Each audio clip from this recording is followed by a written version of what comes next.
Good evening, and welcome to another installment of Merry Band Productions Presents. Tonight's story, The Curse of Applewood Manor, deals with a young woman who inherits more than she bargained for from a long-lost relative. It's astounding what some people think they can get away with just because they're family. Dim the lights, silence the phone, and prepare to have your spine tingled. Beware of knocks at the door. It may not always be opportunity. Now, here is Merry Band Productions presents The Curse of Applewood Manor. Juliet Christie was busy in the makeshift darkroom of her New York apartment, developing the photographs of the trees in Central Park, changing into their autumnal shades of color. Just as she finished putting the last of the photos into the fixer solution, a knock on the front door interrupted her reverie. She removed her rubber gloves and turned on the light to the darkroom and went to her front door. A mousy little man holding a manila envelope stood framed in the shadow from the light in the hallway. Pardon me. I'm looking for Juliet Christie. Are you she? That's me. How can I help you? I have been sent here by the firm that represents the estate of Catherine Applewood. Who? Lady Catherine Applewood. She was your great aunt on your mother's side, I believe. She passed on about 6 months ago. May I first say that I am sorry for your loss? Won't you come in? Juliet waved the lawyer into the apartment. After looking around briefly, the lawyer sat primly on the edge of an armchair. Juliet moved around the coffee table and lounged on the sofa. Well, I never knew I had a great aunt. Mother never mentioned her. Well, I'm not privy to all the details, but as I understand it, there was some sort of scandal involving Lady Catherine's brother Rupert. Something to do with his falling in love with an American tourist. The two of them moved to America and had a daughter, your mother, who subsequently married and gave birth to you. Since both your grandparents and parents have met an untimely end, you are the sole heir to Lady Catherine's estate. Are you sure you have the right person? I've never heard about any of this. Quite sure. My firm did an extensive search for any and all relations, and you are the sole living relative to Lady Catherine Applewood. And may I say, you are entitled to quite a tidy sum. Wow. It must be substantial for you to come all this way in person. Quite. There is the family mansion and its connected acreage, of course. Included is personal property and artwork which has significant value, last appraised at £750,000. Then there's a matter of certain investments valued at approximately £2.5 million, cash assets amounting to £375,000. Juliet jumped up from the sofa and began to dance around the room. You mean I'm rich? Oh, thank you, great Aunt Catherine. How much is that in dollars? Oh, who cares? I can't believe I'm rich. This is so much better than the lottery. The lawyer shifted uncomfortably in his position on the edge of the armchair. I'm afraid it's not quite as simple as all that. There is a codicil in the will which requires certain conditions are to be met. Juliet dropped back onto the sofa and looked at the lawyer. What conditions? Your great-aunt was extremely pro-English in her views. She did not approve of Rupert marrying an American or moving to America. She wanted to ensure that the family estate and fortunes would remain a part of English traditions, as it were. To that end, for any living relative to inherit the estate, that relative must agree to live in the family mansion for a period of not less than 1 year. The assets of the estate must remain intact during that time, which means you may not sell or liquidate any portion of those assets until the year is concluded. Furthermore, aside from the cost of maintaining the estate in its present condition, estate taxes, etc., the inheritor shall be given a monthly stipend for living expenses and nothing more until the year has passed. So you're saying that if I want to get anything, I'm going to have to move to England, live in some creepy old mansion for a year, or I won't get anything at all? Well, what happens if I don't pass great Aunt Catherine's test? What happens if another relative turns up? If you fail to meet the conditions of the will, the entirety of the estate will be donated to the British Museum and managed by them. As far as potential rivals are concerned, we did a thorough and exhaustive search, and no other relatives have been discovered.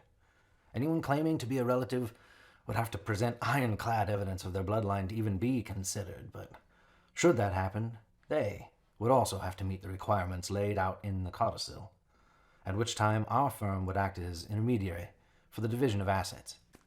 Juliet jumped up from the sofa and hugged the lawyer, who responded with visible discomfort. Oh, who cares? I'm going to England! When do we start? The Applewood estate lay shrouded in mist. The mansion at the end of the long, curved, tree-lined drive sat looming with a hint of menace emanating from the structure. The gables on either side of the main entrance stared down like a pair of eyes at anyone approaching, while the driveway itself emulated a tongue ready to draw visitors into its maw of a doorway. A car drove in front of the house and ejected its passengers onto the doorstep. I thought I was kidding when I said it was a creepy old mansion. This place gives me the shivers. Is it always so cold? Oh, don't pay it no mind, dearie. It's just the season. Don't let the looks fool you. It's just your imagination giving you a go. I've been an estate agent for nigh on to 20 years, and I have yet to lose a client to ghosts and goblins. It's all superstitious rubbish. The place is old, that's all. Once we get inside, we'll lay a fire in the fireplace, and you'll soon be as cozy and snug as a bug in a rug. God, Mrs. Alsop, I hope so. Mrs. Alsop unlocked the front door, which creaked ominously as it opened, adding to Juliet's discomfort. Mrs. Alsop smiled apologetically and carried in one of Juliet's bags as Juliet pulled out her smartphone. There were no bars displayed. She waved the phone around, looking for a signal as she crossed the threshold into the house carrying one of her own bags. I'm not getting any reception on my phone. You won't neither. The town council passed an ordinance against putting up any cell towers anywhere near the estate or the village. Lady Catherine Applewood herself insisted. She said the towers would disturb the appeal of the landscape. From what I've seen, when I do have a signal, we're not really missing all that much. Personally, I think these smartphones are too much like being on an electronic leash. I certainly wouldn't want a phone to do my thinking for me. Do I have electricity, at least? Why, of course, dearie. After all, we aren't all backwards muppets, you know. The switch is right here. Mrs. Alsop turned on the lights, brightening up the interior of the room. Of course, the lines tend to go down on a fairly regular basis, so be sure to keep a good stockpile of candles on hand. Well, look here, the caretakers have already laid out the makings of a fire. Let's get it lit, shall we? You'll be warm in no time, I promise. Mrs. Alsop set to lighting the fire in the fireplace. It was soon roaring with a warming glow. Let me guess. No internet connection. Am I right? Oh, dearie me, no. What would you want with that? You can get your update of the news at the Arm and Hammer, and we have a great library in the village if you need to do research. The Arm and Hammer? Well, that's the village pub, dear. I bet it smells fresh. Mrs. Alsop looked confused at Juliet's attempt at humor. Never mind. So, are we taking the grand tour? Or... No need, really. You can take any room you like for yourself. After all, you own the place. The kitchen is through that door. You should find it well stocked. I imagine you'd want to rest up after your trip. The caretakers will introduce themselves when they come in the morning. So I'm here all alone? Of course, dearie. But don't you never mind. You'll get used to the place in no time.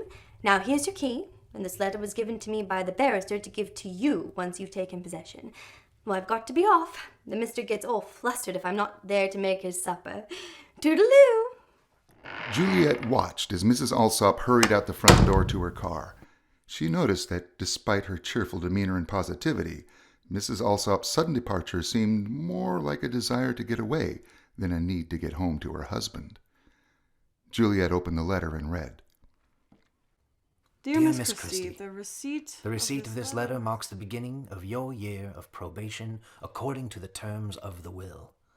From this point until the 1-year anniversary of your arrival, you must spend every night on the grounds of the estate. Every night? You may travel anywhere you wish during the daylight hours, but failure to spend even a single night within the confines of the manor will render your claim to the inheritance null and void.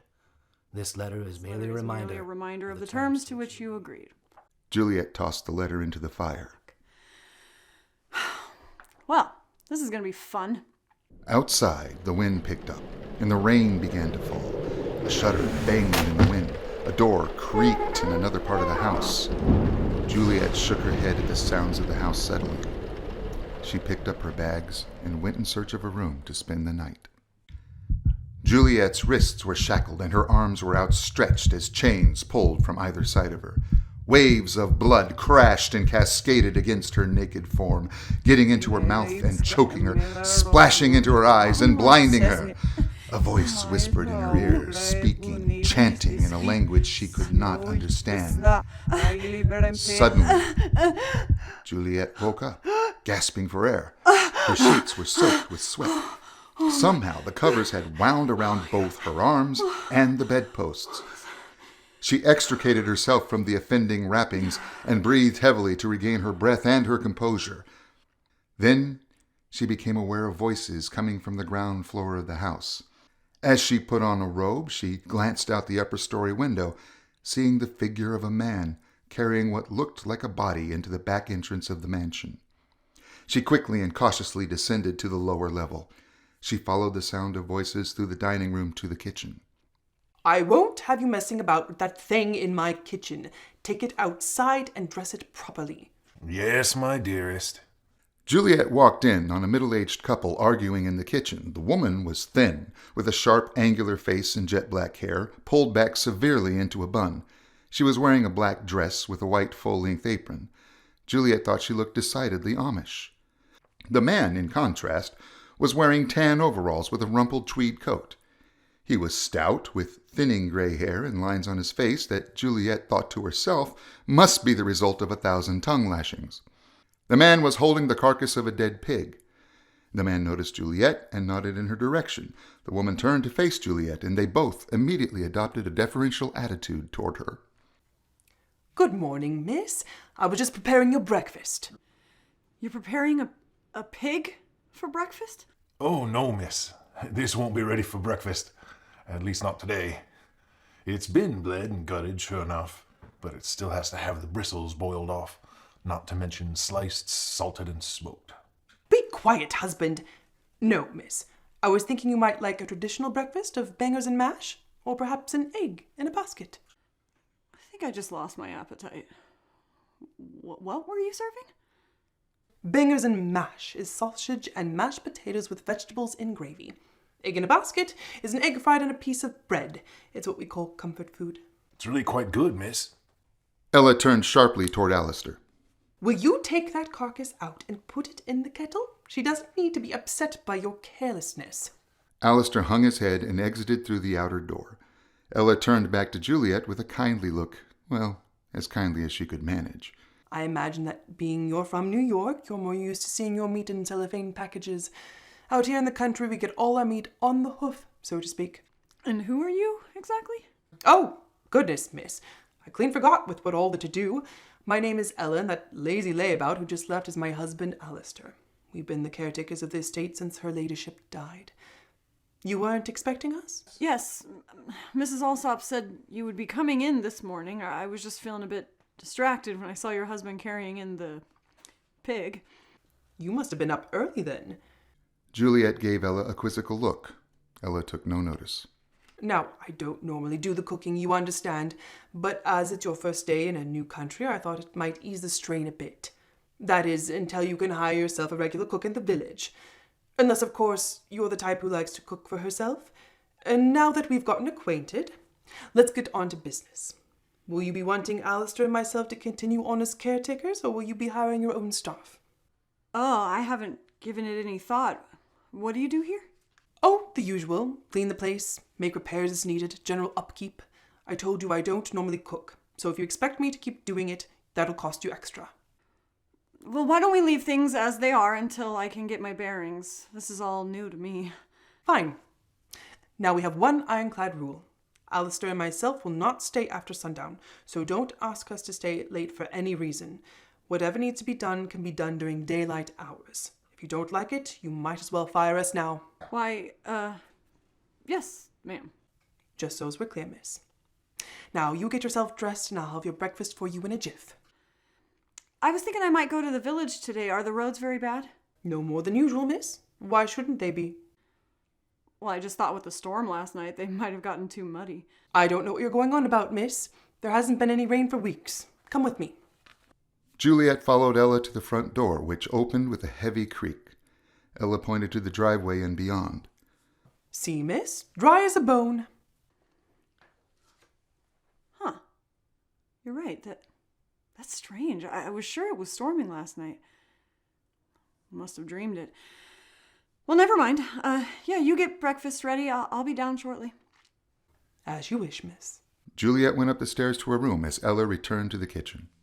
Later that morning, as Juliet finished her breakfast, P.C. Barnes, a muddling, portly, out-of-shape police constable, arrived on a bicycle and encountered Alistair sweeping the front stoop. Alistair, old man, doing well? Right as rain, Mr. P.C. Barnes. You found Mrs. Watkins' goose yet? It'll turn up, I have no doubt. Nope, I'm afraid we've had another one go missing last night. Oh, you don't say. Another goose. No, another girl. What's that then? 6 in 6 months? Must be some kind of record. I doubt there's city folk could boast such an achievement. There's a dark side to you, Alistair. Losing people isn't the sort of thing one boasts about, you know, and we haven't exactly lost anyone for good. There's always a rational explanation for the disappearances, even if they are somewhat bizarre. Well, I for one sleep better nights knowing you're keeping a weather eye out for them explanations. Unsure if he had been insulted or not, Police Constable Barnes headed toward the door. Is a lady in? Ella just fed her breakfast. P.C. Barnes knocked on the door. You remember the lad we found in the peat bog? Pardon to you, but I've got to check on the pig. I'm in the middle of boiling the bristles off, and they should be just about ready for scraping. Now mind you, you find Mrs. Watkins' goose, you be careful. She's a mean old bird, like as to bite your hand off. Don't you worry, I know how to handle myself. At that moment, Juliet opened the door. P.C. Barnes turned to face her. Hello. Good morning to you, miss. Allow me to introduce myself. I am Police Constable Barnes of the local constabulary. I would like to extend you my personal welcome to our little community. I think you'll find we're a friendly sort, and if you ever have need of my services, don't hesitate to call. Why, thank you. P.C. Barnes, is it? Yes, miss. Well, I appreciate you taking the time to welcome me. But I have plans to go to the village later today. Perhaps we could chat then? My apologies, miss, but this isn't actually a social call. I thought we should dispense with the pleasantries up front. You see, a girl's gone missing and we're conducting a search to establish her whereabouts. I'm actually here to ask your permission to search the grounds, if you don't mind. Oh, why, of course. Don't let me stop you. What makes you think she might be on the estate? Oh, I don't think that, miss. We just like to be thorough, you know. This sort of thing happens all the time, really. Most end up being victims of freak accidents. No cause to worry, though. Unless you're the one gone missing, of course. That sounds terrible. Oh, sorry, Mum. It's just in my line of work you learn to take things in stride. I didn't mean to sound cavalier, you understand. You just learn to take things in stride, I guess. Sometimes it gets bloomin' interesting. You take last month. A couple of tourists went missing, boyfriend and girlfriend, and you know where we found them? In the blessed peat bog. Apparently the girl fell in and the boy tried to help her out. But instead of pulling her out, she ended up pulling him in. We found him head down to the waist with his legs sticking straight up in the air like a couple of tree trunks. We pulled him out, but the girl had sunk too far for us to recover. I know, it sounds gruesome, but if you saw it, you'd see how funny it looked. Well, on that note, I think I'd better let you get on with your search. Good luck with that. I really need to head to the village if I'm going to get back before dark. Would you like a ride on my bicycle? You could sit on the handlebars. No, thank you. I can manage on my own, I think. Well, as you like. A word of advice, stick to the roads. There's all sorts of traps and pitfalls, what with the quarry lake, the peat bogs, and all the rest. These tourists wouldn't go missing so often if they just stuck to the main roads.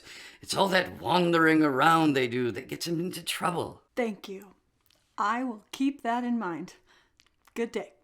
Juliet then closed the door on P.C. Barnes, who got on his bicycle and pedaled away, humming a cheerful tune.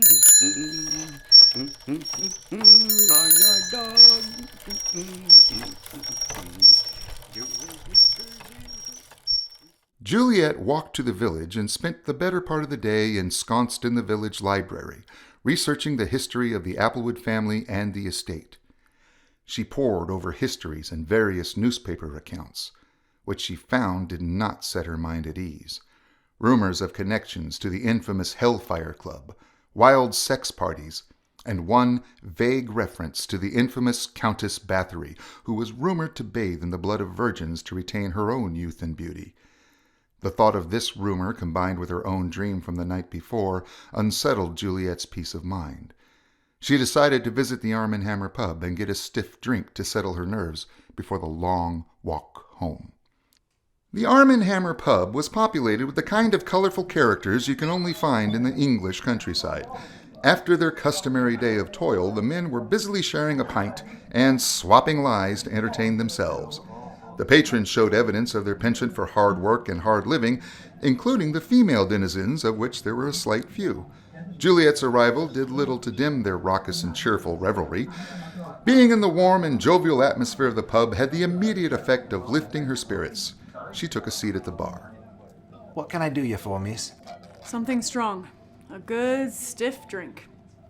Whiskey do for you? That sounds like just the ticket, yes. The barkeep poured 2 fingers of whiskey into a glass and presented it to Juliet, who drained it in a single gulp. Another. Oh, you're a serious drinker, I can tell. So, stranger, you here for a visit or you just passing through? Well, I've just inherited the Applewood estate, so it looks like I'll be here for a while. As Juliet finished her statement, a hush fell over the pub. Juliet could swear the temperature dropped a few degrees as well. She felt the tingling sensation of all eyes watching her with an intensity that was devoid of their previous good humor. One drunken patron, who looked like he might have been sired by a bear, pointedly turned away from Juliet and took a large swig from his pint. You couldn't pay me enough to look at that place, much less live there. Shush, Harry. We're well aware of your feelings on the subject. I get the feeling my great-aunt wasn't very popular. Oh, it's not that, miss. She mostly kept to herself and didn't go out much, so we really didn't know her all that well. The family in their state, they have a reputation that you might call sordid. Oh, I know what you mean. I've just spent the day researching my family history. I'm from America, and I never knew this branch of my family even existed until a week ago. You takes my advice, woman, and you head straight back to wherever it is you came from, and don't look back neither. Harry, that's enough of that. Have another pint on the house. I told you, we should have burned that place down the moment her nibs kicked off. Now we've got another bleeding Applewood to contend with. Harry, you keep up with that kind of talk, you'll have me to contend with. Harry stared at the barkeep, considering the outcome of such a showdown, when P.C. Barnes suddenly burst through the door. Another case solved. Pour me a pint. Oh, you found the missing girl. Huh? Oh, no. That'll sort itself out, I'm sure. No, I found Mrs. Watkins' goose. The old girl was keeping company with Thomas Landry's gander, and seeming quite satisfied, if I say so myself. The timely interruption of P.C. Barnes had the effect of brightening the mood in the pub. Soon the residents were making jokes about nuptials for the waterfowl and the anticipated amelioration of the goose's previously surly behavior. What about the missing girl? Doesn't anyone care about that? You're like a dog with a bone, you are, miss. The girl's absence will be explained in time. They always are. Why, this one time in a peat bog, we found 2 legs looking like tree trunks. We all know the story, Constable. Here's to the efficient and intelligent policing of our infallible police force. There's no need for sarcasm, Harry. Barnes does the best he can with what he has to work with. I don't understand. Harry's daughter was one of the missing girls. My investigation led me to believe that she got herself in a family way, and rather than face her father and name the culprit, she ran off to London instead. But Harry here insists it was foul play because of all the gossip. Well then, high and mighty detector, what about that Swedish couple? Do you still claim that was an accident? It was officially ruled so at the inquest. You see, they went hiking up by the Quarry Lake. They must have stumbled and fell down the embankment to the edge overlooking the lake. We found the boy's body on the edge, and the girl must have continued over into the lake itself, where her body was washed away by the current. That boy's neck was snapped like a twig without another mark on him. And what kind of current do you get in a quarry pit? You're just too damn lazy to do real investigation, grasping at straws, you are. And what's your theory, with all your keen-eyed observations? It's that bitch Christine Applewood what absconded with them women, including my own daughter. That's what. And how did she manage that? These women disappeared after she was dead, you drunken fool. Black magic, that's how. Women were disappearing while she was alive, you know. And people in the village accused her back then, and nothing could be proved either then or now. It's even harder to prove now that she's dead. Ah, but you're forgetting. It's well known she has an original copy of the Necronomicon. They say it has spells for bringing the dead to life. The Necronomicon? Isn't that Lovecraft? That's just fiction. Now you know how we say old Harry here is Looney Tunes. That's what them Cthulhuists want you to think. It's all real, and if you don't get away now, you'll find out for yourself. You can't say you weren't warned. Here, Harry. Have another pint and go to your corner. Don't mind him, miss. Like I said, he believes a lot of gossip. But my research showed that the Applewoods were members of the Hellfire Club, with rumors of orgies and blood sacrifices. They had their share of unusual ancestors, sure. Every family has its share of deviants. Supposedly the Marquis de Sade was a frequent guest, and Alistair Crowley stayed at the manor during one of the lecture tours, but it's mostly people making up sensational stories to make their lives a little less boring. Some of those stories made their way into the newspapers to build up circulation, and investigations took place back then as well, and nothing ever came of it. We've had more than our share of missing ladies, that's true, before and after your great-aunt died. But there has always been a rational explanation, even if sometimes the circumstances seemed a bit bizarre. Noting the lateness of the hour, Juliet remembered her curfew and excused herself to begin her walk back to the manor house. She did not feel entirely relieved by the explanations offered at the pub. Her anxiety was somewhat lessened by the tenuous rationale exhibited by the pedantic P.C. Barnes and her courteous barkeep defender, but as she approached her new home, she couldn't overcome an increasing sense of dread. As the sun started to dip below the horizon, Juliet was only half the way to the estate. She wondered to herself if her nightly curfew was predicated on the actual daylight hours, or was it based on being there by a specific hour, or just a general get there before the sun rises sort of deal. She made a mental note to inquire with the lawyers tomorrow. The creaking sound of a horse-drawn wagon interrupted her meditations. She turned to see a man she would call ruggedly handsome with salt and pepper hair sitting atop a hay-filled cart, casually flicking the reins of a single draft horse which apparently felt the need to exert only a minimal effort at locomotion. As he came abreast of Juliet, the man hauled back on the reins, bringing the compliant beast to an impatient stop. Hello there. Hello yourself.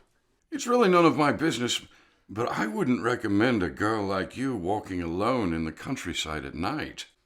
Well, I was told I'd be safe if I stuck to the road. Fair enough. But if you'd like to save yourself some effort, I'd be willing to offer you a ride, at least partway to where you're going. I wouldn't mind the company either. And how do I know that it's safe to ride with you? You don't. But for all I know, you could be some kind of highwayman intent on stealing my hay.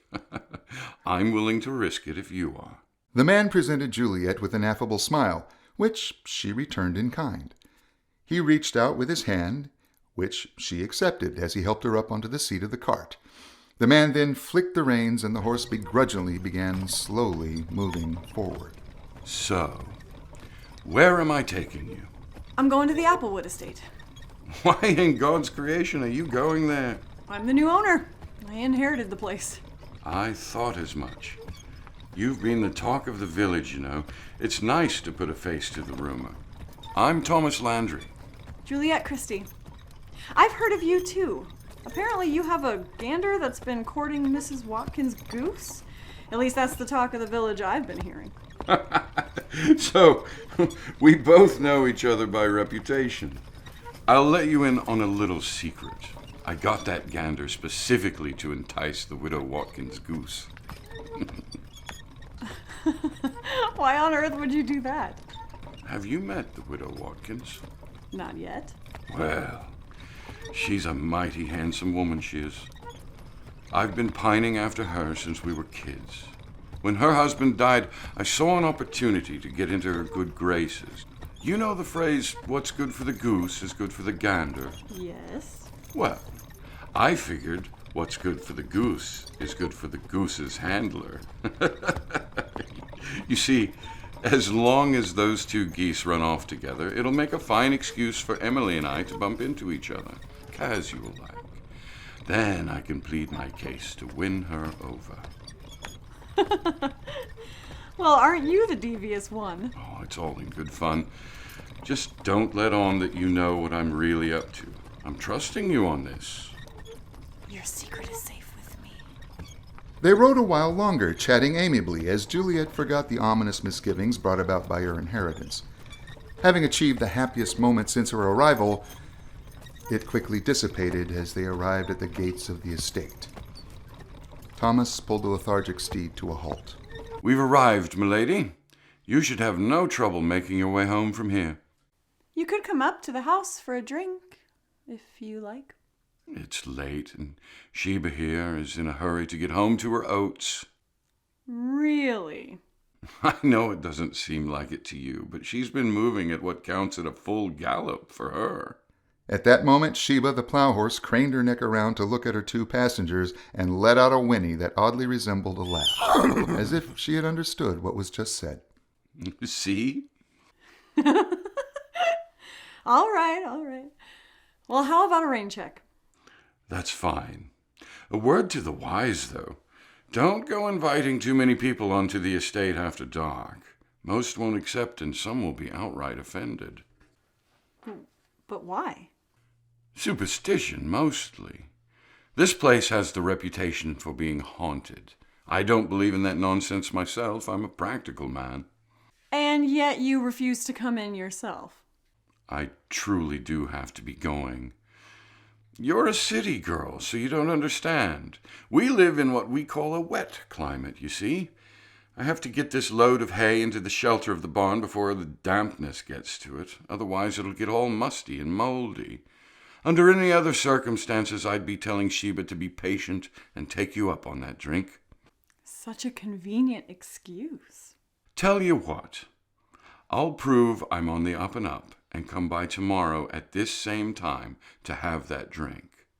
Will that satisfy you? Oh, you have nothing to prove to me, good sir.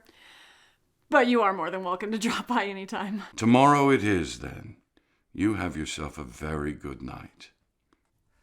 As they bade their farewells, Thomas helped Juliet alight from the cart, and Sheba began her plodding journey to the Landry farm.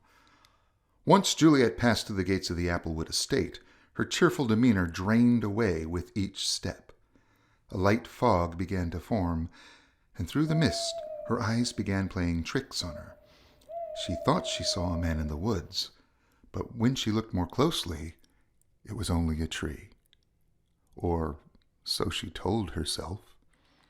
She hurried along the drive until, arriving at the front of the manor, she saw 2 candles had been lit and placed in the windows under the gables.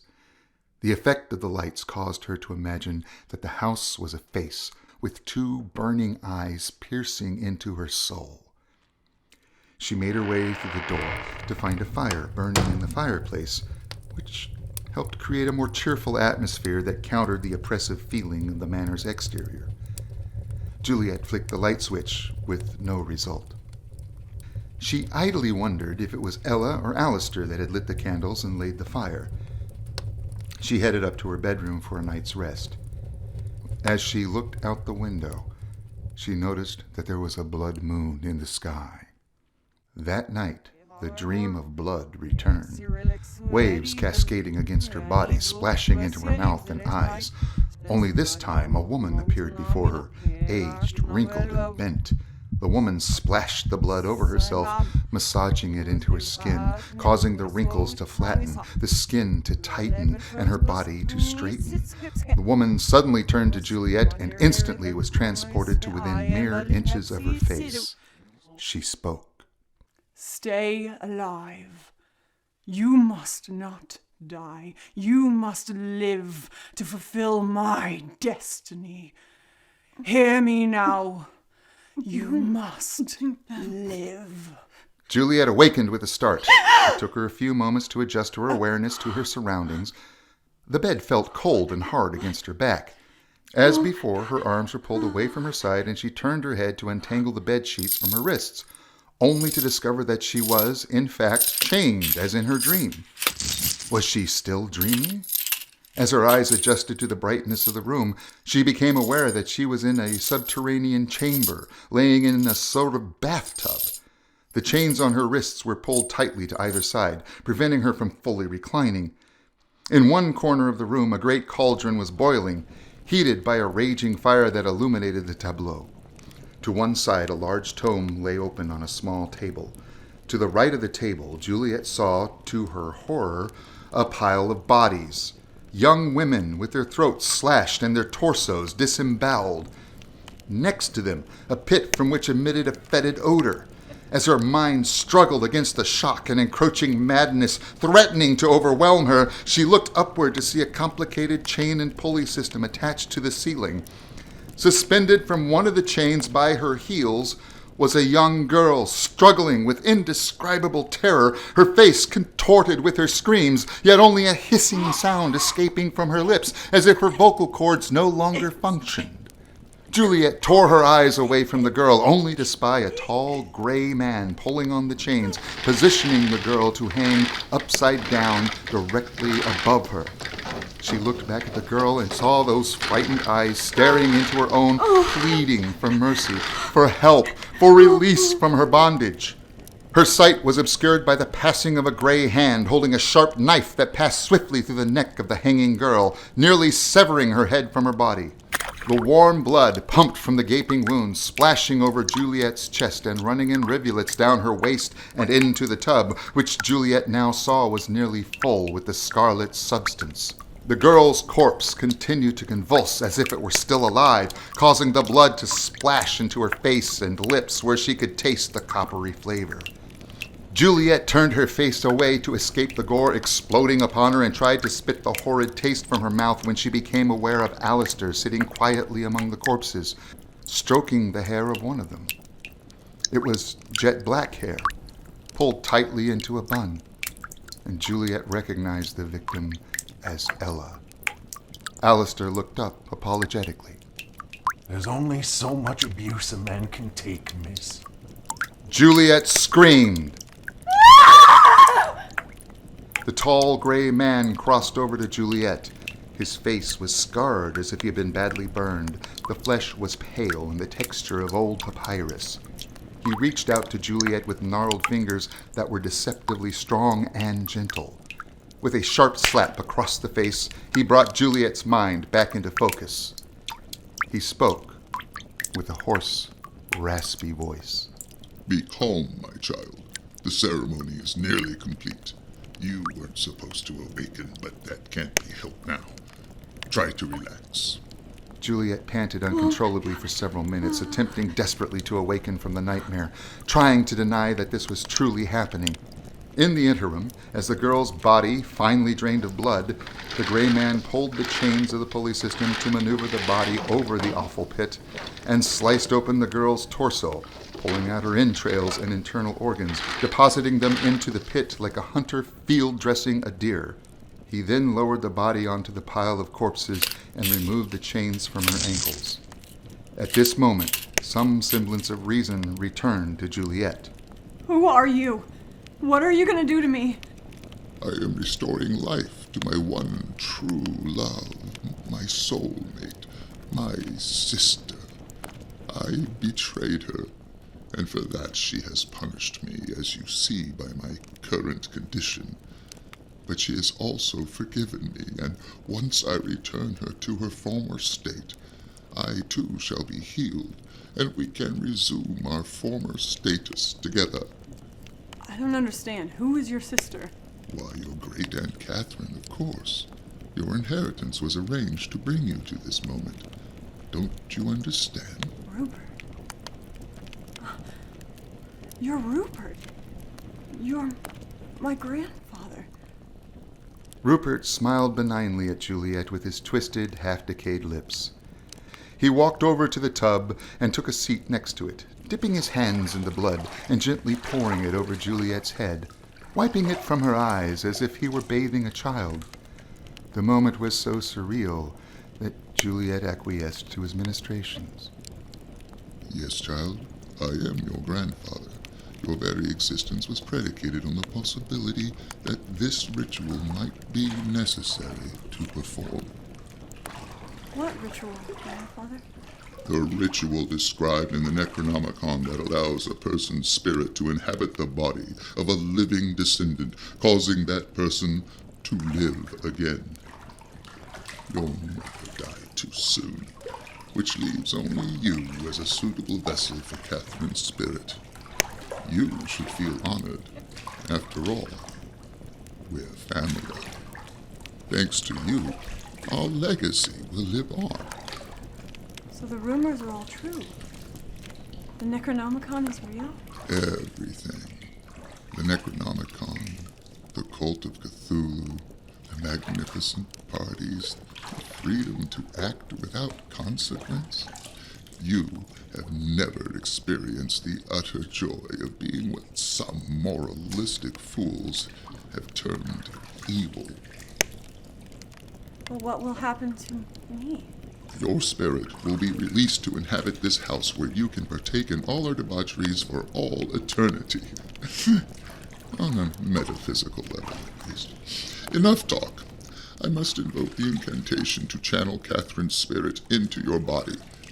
It won't take long, don't worry. Alistair, loosen those chains so we can submerge her arm. She needs to be thoroughly coated in the blood. I believe it was Dracula who said the blood is the life. If we don't cover you completely, the parts that remain uncoated will wither and die. And we wouldn't want that, would we? Please. Please. Grandpa, don't do this. Grandfather. Be quiet, child. I must concentrate. As Rupert turned to the book on the table, he began muttering in a language not heard in millennia. Alistair began loosening the tension on the chains holding Juliet's arms akimbo. With the increasing slack, Juliet found she was able to move her arms a little and recline deeper into the tub. Alistair approached and started pushing Juliet's arms into the blood. Please, Alistair, let me go. I've never done you harm. That you haven't, miss. But I've been a Cthulhuist near all my life. It wouldn't do to go back on it now. Not even Ella suspected. And I'd hate to think she'd go to waste if I was to let you go. But Alistair, I don't deserve this. I've done nothing wrong. Please help me. Please. Alistair cut her off by dunking her head under the blood, coating the last of her body in the viscous liquid. She rose, gasping for air as Alistair scurried to Rupert's side, presenting him with a vial of aromatic liquid. Rupert poured the liquid over the entrails in the pit, and then took a burning switch from the cauldron fire and lit the contents of the pit as an offering to Cthulhu. Soon, tentacles arose from within the fire and began grabbing burning chunks of internal organs, pulling them downward into a nether region which was obscured from Juliet's vision. Rupert and Alistair seemed transfixed by this process. I can't let this happen. Oh, think, Jules, think. Suddenly, Juliet recalled the woman in her dream. Stay alive. You must not die. You must live to fulfill my destiny. In that moment of utter despair, seeing no way of escape, Juliet realized that to end this horror, she must sacrifice herself before the spell was complete. She took a deep breath and submerged herself in the tub of blood. Realizing that taking that breath ran contrary to her purpose, she expelled as much air from her lungs as she could manage. Still, her will to survive, combined with her reluctance to commit suicide, prevented her from taking in the breath that would fill her lungs with the blood of so many sacrifices. The thought revolted her to her very core. Nevertheless, she resolved to breathe in the syrupy gore and opened her mouth. And at that moment she felt her hair being yanked upward, pulling painfully at her scalp, and her mouth burst above the surface at the moment she took in breath. Coughing and sputtering, she saw Rupert holding her aloft. You naughty, impetuous girl. You nearly ruined everything. As Rupert spoke, Juliet's perspective on him changed. Even without his moving, she continued to rise upward until she was looking down on him, holding her by the hair. She realized she was no longer within her own body, which lay limply within the tub. Slowly, her body began to move. The eyes opened, and a voice that both was and was not her own spoke. My beloved brother, you have done well. Juliet was horrified to witness her body reach toward the desiccated form of Rupert and kiss him in a torrid embrace. As she floated slowly upward, her egress was halted by the collision of her ectoplasmic form with the ceiling. She made a mental note of the oddity of the experience as the beings below her continued with their activities. As Catherine rose from the tub, wearing Juliet's body, and washing the blood from her torso, Rupert and Alistair began carrying the carcasses of the sacrificed girls to the cauldron. Time to boil off the bristles. 2 days later, Police Constable Barnes rode up to the Applewood Manor where Alistair was busy sweeping the stoop. What brings you here, PC Barnes? Closed another case, I have. Miss Christie was showing such concern over that missing girl, I thought I'd give her an update. Oh, you found her, did you? In a manner of speaking, is she up and about? I'll go see.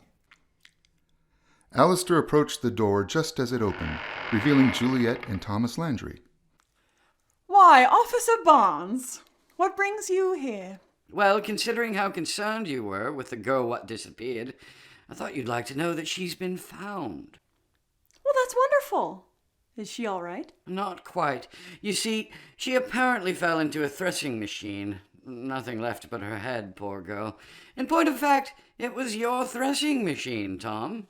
I had no idea. That's terrible. How did it happen? When did it happen? Sometime last night, it appears.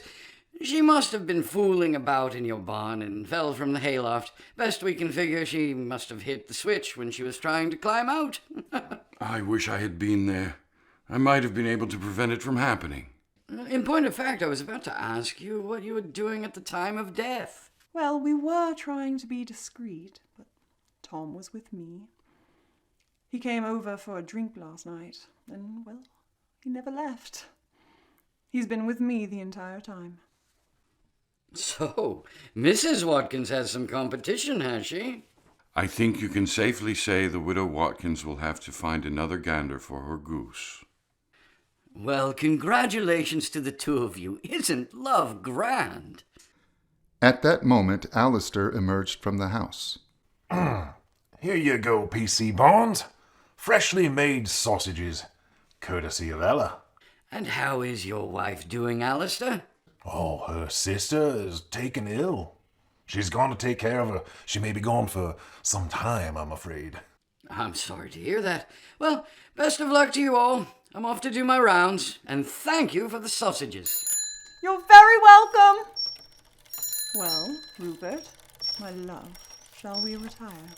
Yes, my sweet sister. We shall. As Christine and Rupert shared a passionate embrace, P.C. Barnes glanced over his shoulder and saw them. A grin spread across his face as he pedaled down the drive, but soon was heard the whistling of a happy tune. The police constable barely noticed the crying of the wind through the trees. If he had, he might have remarked how it sounded somehow human, like the crying of Juliet.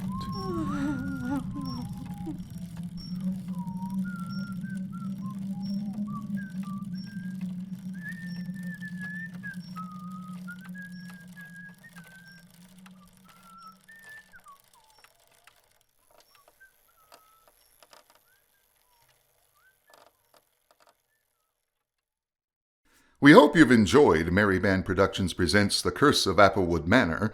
This evening's program featured Nicole Hall as Juliet Christie and Catherine Applewood, Matt McCann as the lawyer, Alistair, and the barkeep, Curtis Smith as P.C. Barnes, Harry, and Thomas Landry, and Stephanie Stevens as Mrs. Alsop and Ella. Richard Buswell was your humble narrator, as well as Rupert. Our director was Alex Paxton. This show was written by Richard Buswell with a story by Alex Paxton. Please click the subscribe button and don't forget to tell your friends about this show.